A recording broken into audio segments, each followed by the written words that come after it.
Hi అండి, అందరికీ good morning. ఈరోజు అన్ని టిఫిన్స్లోకి మనం మంచి చట్నీ చూపిస్తానండి. కరివేపాకు పచ్చడి. దానికి కావాల్సింది ఎండుమిర్చి, పచ్చిమిర్చి, పల్లీలు, చింతపండు, వెల్లుల్లి రెబ్బలు, అల్లం, జీలకర్ర. మన మెయిన్ ఇంగ్రీడియంట్ వచ్చేసి కరివేపాకు అండి. కరివేపాకు చాలా తీసుకోవాలి, ఎంత ఎక్కువ వేసినా పర్లేదండి, చాలా బాగుంటుంది. ఓకే అండి, చూపిస్తాను.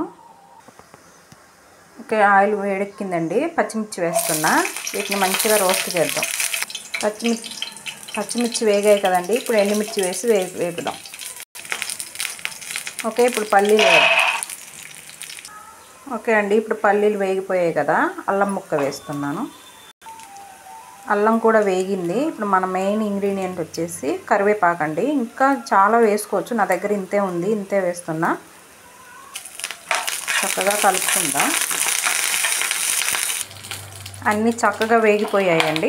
ఫైనల్గా స్టవ్ కట్టేసిన తర్వాత ఇవి వేసుకుందామండి, లేకపోతే మాడిపోతాయి. ఫైనల్గా జీలకర్ర, వెల్లుల్లి, చింతపండు వేసాను. ఒకసారి ఇలా కలిపేసి చల్లారిన తర్వాత మిక్సీ పట్టుకుందాం. ఇడ్లీ పెట్టానండి, ఇడ్లీ కోసం చట్నీ చేస్తున్నాను. ఓకే అండి, ఫైనల్గా మిక్సీ పట్టేశాను. చట్నీ ఇలా వచ్చింది, చాలా టేస్ట్ ఉంటుందండి. అన్ని టిఫిన్స్లోకి ట్రై చేయండి. ఒక్కసారి ఇలా ట్రై చేసి నాకు కామెంట్ పెట్టండి. ఓకే అండి, థ్యాంక్స్ ఫర్ వాచింగ్. లైక్ చేయండి, షేర్ చేయండి, సబ్స్క్రైబ్ చేయండి. ఓకే అండి, బాయ్ అండి.